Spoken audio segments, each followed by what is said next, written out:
هر چیزی حدی داره دیگه. روزی 2 بار 3 بار دارین تکرارش میکنه، هیچ چی نمیگم من. بابا دیگه شورش در آوردید خدا وکیل. کلا دیگه بابا بس دیگه. مقدم جو خیلی کردم. من گفت ریشاتو بزن، روز مرخصی میدم. خانم اساقی بیا یه دقیقه بیا. یه هفته است داری میگی الان تو کارتو انجام دادی؟ این هفته شما 1 تومن جریمه ای. چرا؟ شما رو موهاتو میزنم 1 تومنم جریمت میکنم. بچه‌ها قرار گذاشتن که آخرین برنامه من اذیت کنن. حالا ببین چه بلایی سرشون بیارم. یعنی البته بگم این که حالا آخرش من دارم فیلم بازی میکنم حالشون رو بگیرم، ولی کلا من اینجا آدم جدیه. خب یعنی میگم میخندم ولی بعضی موقع قاطی میکنم، واقعا همینم. یه دفعه بچه‌ها همه ساکت میشن، بله چشم کار میکنن، ولی خدا وکیلی داریم برای شما تلاش میکنیم. بچه‌ها همه تعصب دارن، کارشون هم عالی انجام میدن. بعضی موقع شیطنت میکنن، لازمه بیش از حد بشه من ترمز دستی میکشم. ناصر مقدمجو. سلام، خیلی خوش اومدید به خانواده لذت خیاطی. این برنامه میخوایم در مورد برشکاری صحبت کنیم. برشکار انبوه کیه؟ چه مشخصاتی داره و شما چطوری میتونی برشکار بشی؟ سلام، من مهسام. اومدم چند تا سوال جنجالی بپرسم. خب من در خدمتم. بگو ببینم، چون با مخاطبین در ارتباطی کامل. بله. خودت هم که خیاطی خب و یه پیش زمینه خیلی خوبی داری. سوالات بچه ها هم میدونی الان چی ذهنشون رو درگیر کرده. خب بپرس من جواب بدم ببینم که تا کجا میتونیم پیش بریم.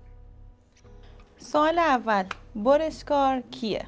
اینقدر سخته آقای مقدمجو، هی میگین برشکار برش میبره دیگه. خب الان به من بگیم برشکار کیه؟ هر کی میدونه کامنت بذاره ببینیم من نظر شماها برشکار به چه کسی گفته میشه. به شما گفتم برشکار کیه، یعنی اصلا چه مشخصاتی داره، چه مهارتایی باید داشته باشه؟ برشکار کسیه که اصلا لازم نیست چیزی بدونه از خیاطی.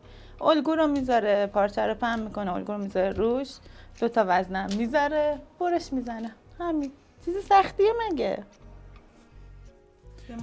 کل افکار من و تجربیات من و چیزی که من میدونستم در مورد برشکاری کلا از این مرحله به قبل، از این لحظه به قبل و از این لحظه به بعد تقسیم میشه. من 27 سال تو بازار کارم. تو این 27 سال چیزی حدود 17-18 سالشو برشکاری کردم. بیش از بالای 200-250 تا من برشکارن نزدیک دیدم. یا باشون کار کردم یا کنارشون بودم یا باشون رفیق بودم. اصلا این چیزی که شما میگی نیست. کی اینو به شما گفته؟ اینو من بگو. هر چی ما آموزش هر جایی دیدیم همینو گفتن. خب کی آموزش داده؟ هر جا آموزش دیدی اینو گفته. کی به شما اینو گفته؟ این مهمه. کسی که اینو به شما گفته، کسی که اون متدو به شما یاد داده خیاط بوده؟ مربی بوده، استاد دانشگاه بوده. نه، خیاط بوده؟ آقا استاد دانشگاه بوده، مربی بوده، هر چی که بوده من اینا رو کاری ندارم. ولی ما میریم آموزشگاه. خیاط هم بوده. این نکته خیلی مهمه. شما الان پیش هر کسی داری آموزش میبینی، اولین چیزی که باید بپرسی اینه که آقا طرف خودش خیاطه؟ آقا دارم آشپزی یاد میگیرم، طرف باید خودش آشپز باشه؟ اینا نمیدونم ولی شما پیش کسی که رانندگی بلد نیست، خودش یا رانندگی نکرده تا حالا، من میتونی بری رانندگی یاد بگیری؟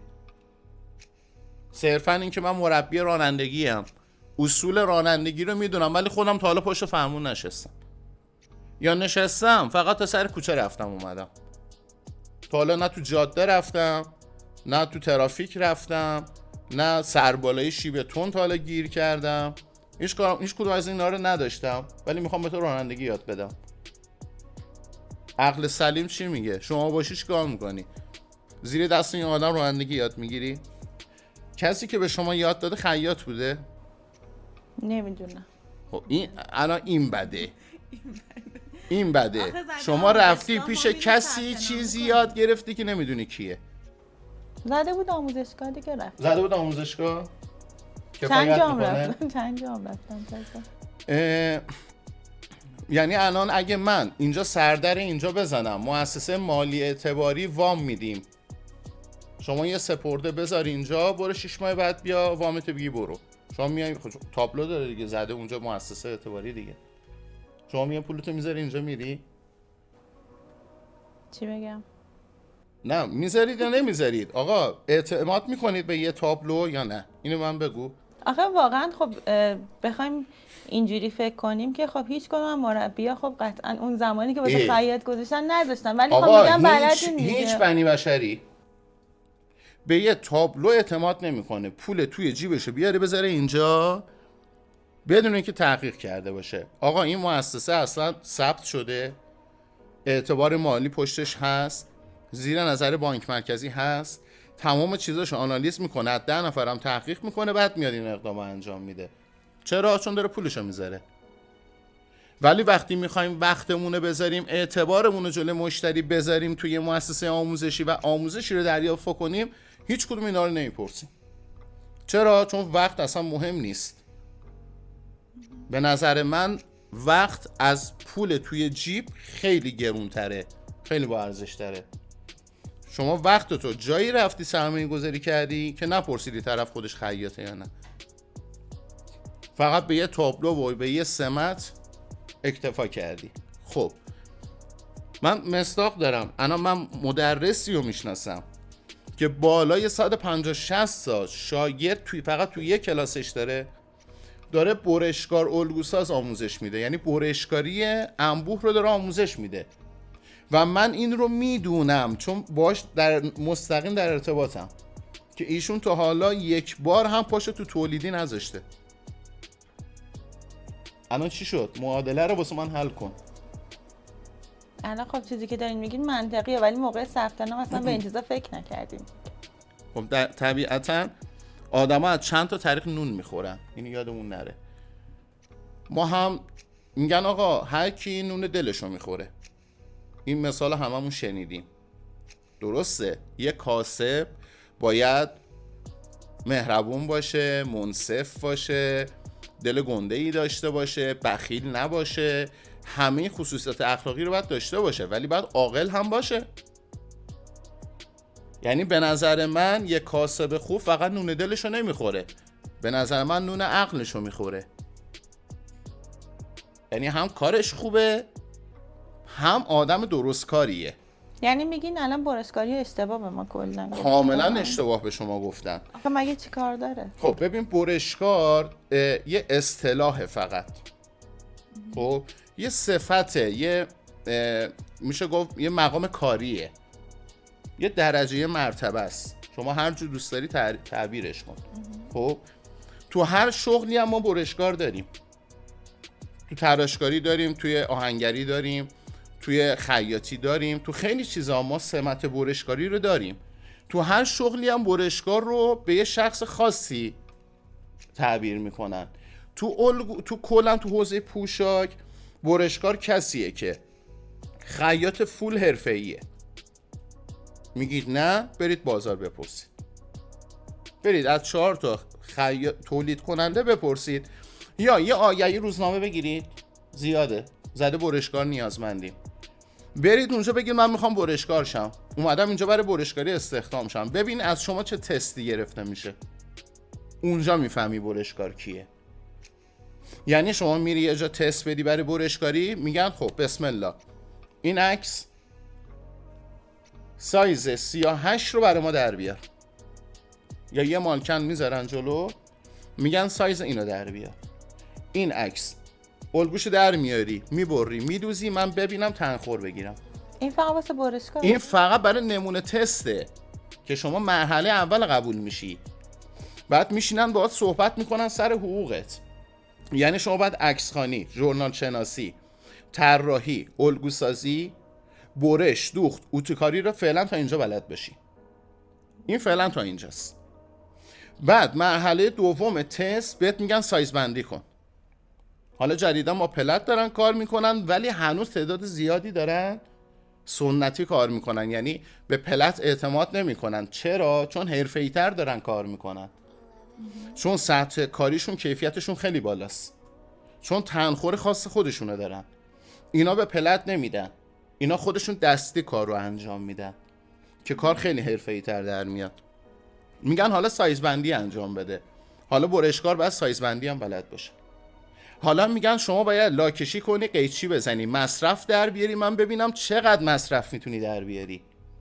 تولید کننده مصرف اون یه دونه لباس رو میدونه، فکر نکن نمیدونه، چون داره تست میگیره ازت.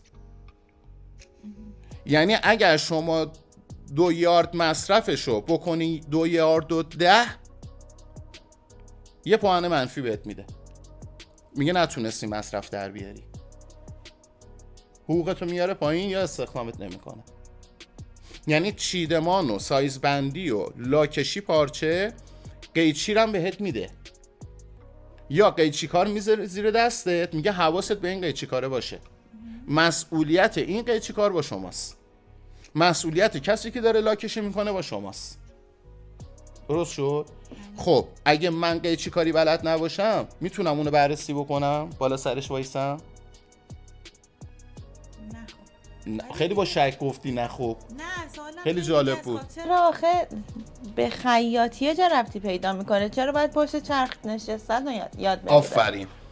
حالا همه این کارا رو انجام میده، میگه خب باریکلا تو نمونه رو دوختی، الگو رو در آوردی، سایز بندی کردی، تازه یه جایی ازت طراحی هم میخواد، میگه این مدل بهترش کن. خب مگه یکی دیگه الان نمیکنه؟ من خیلی اینجوری برام پیش اومده که کارفرما میاد میگه آقا این مدل و این مدل، این سه تا رو با هم ترکیب کن. ترکیب میکنی، اگه خوشش نیاد تو رو زیر سوال میبره، اگه خوشش بیاد تولید بشه بره تو فروشگاه فروخته نشه دوباره برشکار زیر سوال میره، تو بودی طراحی کردی. اگه پارچه برش بخوره بره دوندون بشه، مشکل بخوره، پاره بشه، شکافته بشه یا هر اتفاقی واسه اون لباس بیفته، برشکار باید جواب پس بده. چرا؟ کارفرما میگه من نبودم تو پای کاری، مسئولیت کار با توه، فنیش با تو بوده، چرا نگفتی این پارچه مشکل داره؟ خب پس طراح نباید جواب بده اونجا؟ اونی که الگو رو درست کرده نباید جواب بده؟ همه اینا یه نفر. آها، همه اینا یه نفره، بقیه اعضای تیم زیر نظر اون یه نفرن. برشکار کیه؟ برشکار مدیر تولیده. متوجه شدی چی شد؟ این نکته ایه که خیلی ها نمیدونن، این نکته ایه که خیلی از مدرسین دارن ازش سوء استفاده میکنن، جیب خودشونو پر پول میکنن و شما رو تو مشکل دردسرهای زیادی میندازن. حالا صبر کن ادامه داره. ببین از اینجا به بعد چه مواردی رو میخوام به شما دوستان بگم که اگر ندونید، بحث اعتبار و پول و اینا نیست دیگه، بحث جونتون وسطه.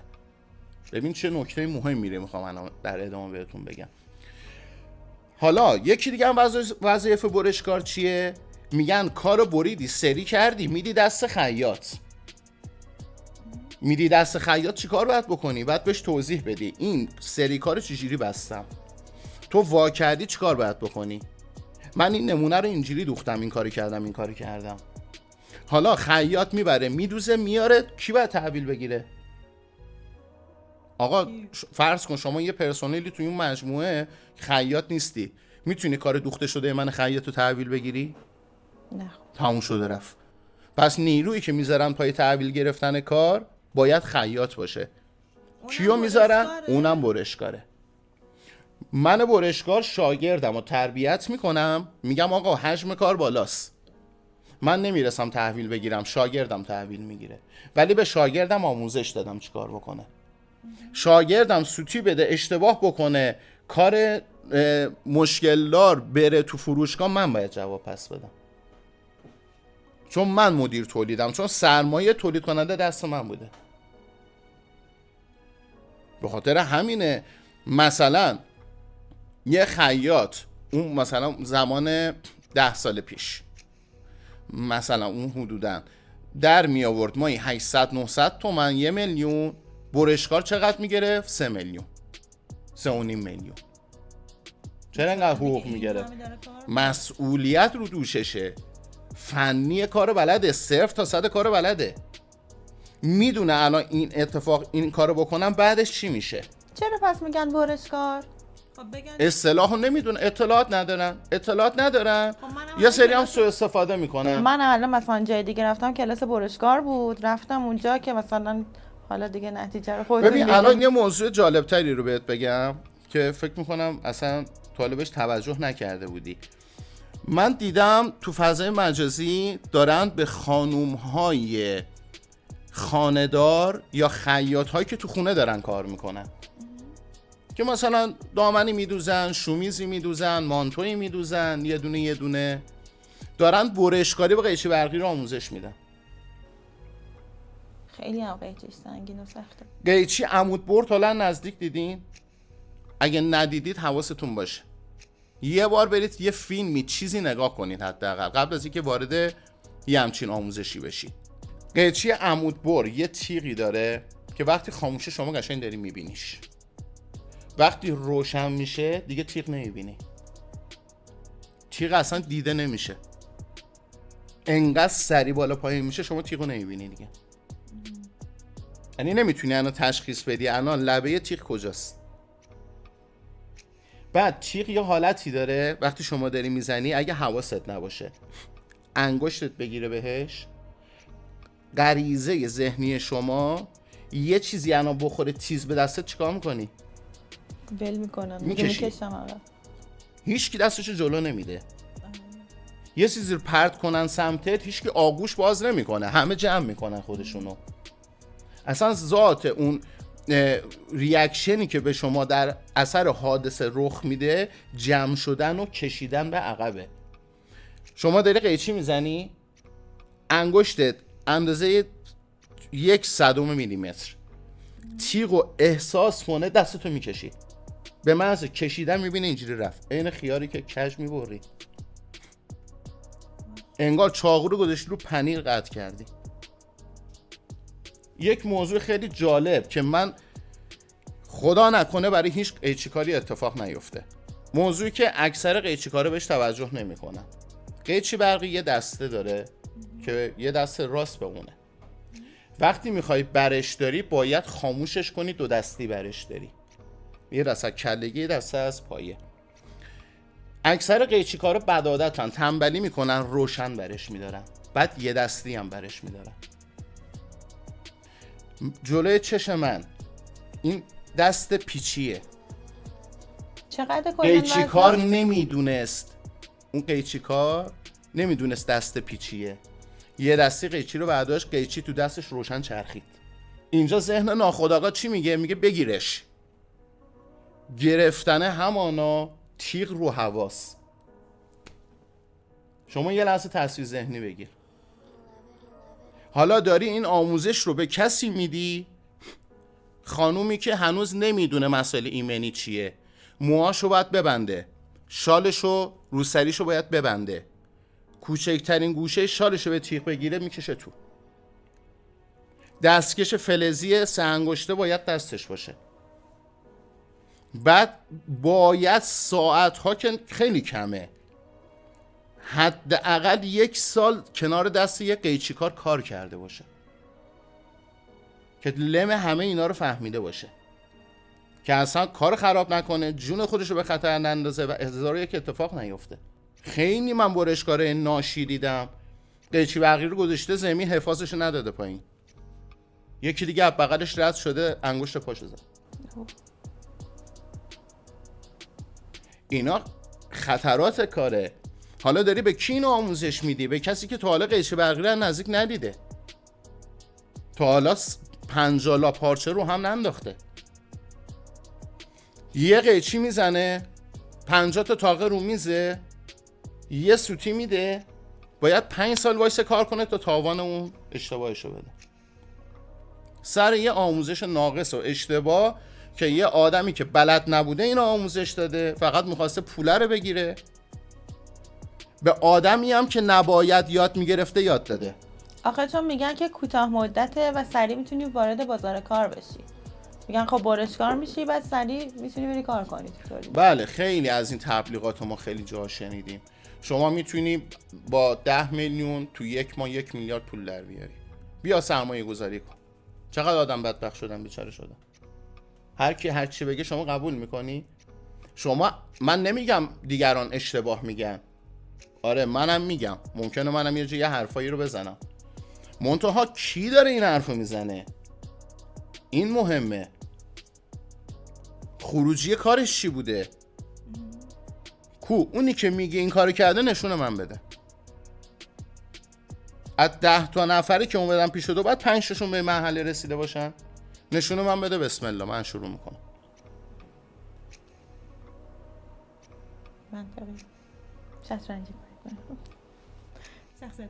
خیلی بده این، خیلی باید مراقب این چیزا باشیم. من توی یه لایف دیگه تو آپارات گذاشتم، اینو کامل توضیح دادم. برشکاری اصلا اون چیزی نیست که به شما گفتن. شما راه خیلی بهتری هم دارید، دقت کن، راه بهتری هم دارید که وارد بازار کار بشید، درآمد بسیار بالایی داشته باشید و سمتی موازی با سمت برشکار به دست بیارید با خطرات کمتر و نیازی نیست این همه کارای چی میگن صعب العبور انجام بدی تا به اون مرحله برسی. و برشکاری 99% یه کار مردون است. اینم بازم بحثش خیلی مفصله. نگفتم 100%، گفتم 99%. و اگه سوالی داری بپرس. دیگه والا سوالامون دیگه تموم شد با این توضیحی که شما دادین. اصلا برشکاری که قبلا آموزش دیدیم کلا با فراموش بشه، چون واقعا چیزی که به ما گفتن همین بود که خب پارچه رو پهن می‌کنی، الگو رو می‌ذاری می‌بری. حالا بعد توی آموزشگاه ها هم جالب اینه که من چند تا آموزشگاهی که رفتم اجازه این که با اون قیچی کار کنی و به ما نمیدن، چون خودشون بلد نیستن شما کار بکنن، فقط نشونت میدن میگن بلند شو برو. بچه‌ها این مطلب خیلی طولانیه. اگر جایشو سوال دارید به صورت موردی، کلی سوال نپرسید، موردی سوال بپرسید، کامنت بذارید، من دوباره یه برنامه دیگه براش میسازم، میشینیم صحبت میکنیم، توضیح میدیم. یادتون نره آقای مقدمجو خیلی کردن. من گفت ریشاتو بزن، 2 روز مرخصی میدم. خانم اسحاقی بیا یه دقیقه بیا. گفت ریشاتو بزن 2 روز مرخصی با حقوق میدم که کلا پیچون. منم یه هفته داشتم. چه بده به خانم اسحاقی؟ منم یه هفته الان مرخصی داشتم حقوق. ببین کلا پیچون. بابا بس دیگه. مرخصی یه هفته است داری میگی، الان تو کارتو انجام دادی؟ تو الان اون سمیناره رو تبلیغاتش تموم کردی؟ ایدیتشو زدی؟ خانم حسینی با شما هم هستم، شما که جریمه میشی حسابی سر قضیه سایت. تو اسم مرخصی میخواد؟ شما کوف بخوری. من یه هفته من چی؟ این هفته شما 1 تومن جریمه ای؟ چرا؟ شما این ماه 1 تومن جریمه ای. خانم حسینی شما 2 تومن جریمه ای. شما رو موهاتو میزنم 1 تومن هم جریمت میکنم. تحریشت هم گذاشتی مونده، بر ریشتو کامل میزدی. بابا دیگه شورش در آوردید خدا وکیلی. بسته دیگه. بابا صورت من کلا روزی 5 بار خانم دهقاندار فقط داره به من میگه. نه دیگه واقعا لوس شده ها. جریمه میکنم ها. هر چیزی حدی داره دیگه. کار عقب شب عیدم الان نزدیکه، کارمون رو حواست. شب عید تعطیلیتون میشه، به جای 13 روز میشه 5 روز. ششم عید همتون اومد بلند شین میگه دست بهش نزن. روزی 2 بار 3 بار دارین تکرارش میکنه، هیچ چی نمیگم من.